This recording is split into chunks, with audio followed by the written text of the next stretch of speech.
अस्सलाम वालेकुम पाकिस्तानियों, क्या हाल चाल है? खैरियत से हैं? आ, तो यार मुझे तकरीबन 3 हफ्ते हो गए हैं अमेरिका आए हुए, और क्लासेस स्टार्ट हो चुकी हैं। आ, मेरा जो एडमिशन हुआ था पर्ड्यू यूनिवर्सिटी में, जो इंडियाना स्टेट में लोकेटेड है, अमेरिका की।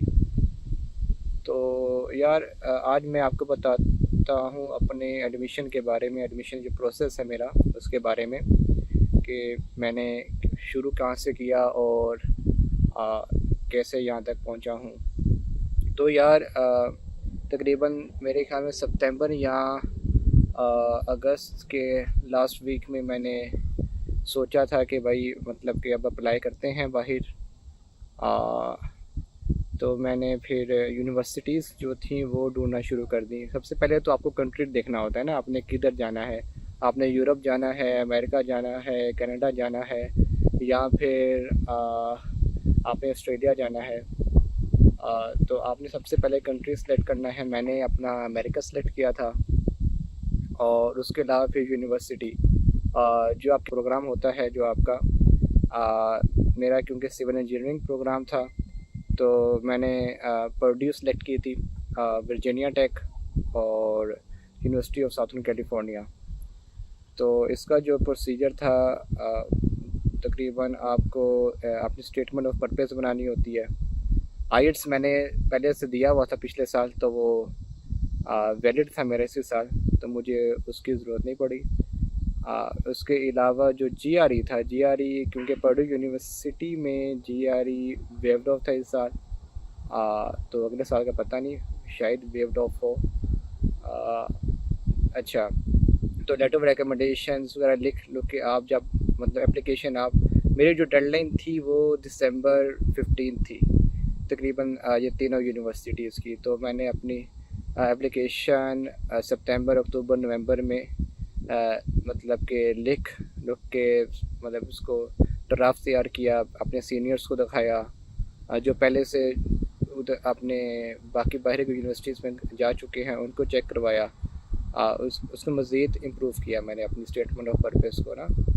तो जब सबमिट करवा दिया दिसंबर 15 को, तो मुझे क्या कहते हैं रिप्लाई बैक एडमिशन का तकरीबन महीना, डेढ़ महीना महीना लग गया था।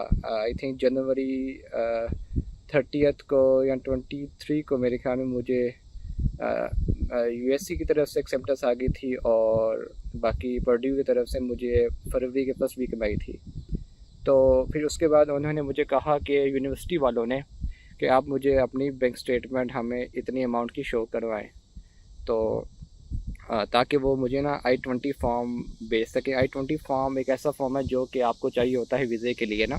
उसमें ये लिखा होता है कि आपकी एक साल की ट्यूशन फ़ी कितनी है, लिविंग एक्सपेंडिचर कितना है, और वो अमाउंट टोटल मिसाल के तौर पर 30,000 बनती है, 25,000 बनती है, 15,000 बनती है। उतनी आपको ही अपनी बैंक स्टेटमेंट दिखानी होती है। तो जब अपनी बैंक स्टेटमेंट आप अपलोड करते हैं, तो फिर वो आपको I-20 form with in 2 weeks भेज देते हैं। तो जब आपका मेरा आ गया था तकरीबन मार्च के या अप्रैल के शुरू में मुझे आ गया था I-20 फॉर्म पर्ड्यू यूनिवर्सिटी का, मैंने क्योंकि पर्ड्यू सेलेक्ट की थी। तो फिर अब था वीज़े के लिए आपने अप्लाई करना है। क्योंकि मैं इस्लामाबाद रहता था, तो इस्लामाबाद में मैंने इस्लामाबाद की एम्बेसी चूज़ की थी, वरना आप कराची की एम्बेसी भी चूज़ कर सकते हैं, क्योंकि डिपेंड करता है आपको डेट्स मिलती हैं या नहीं इंटरव्यू की ना।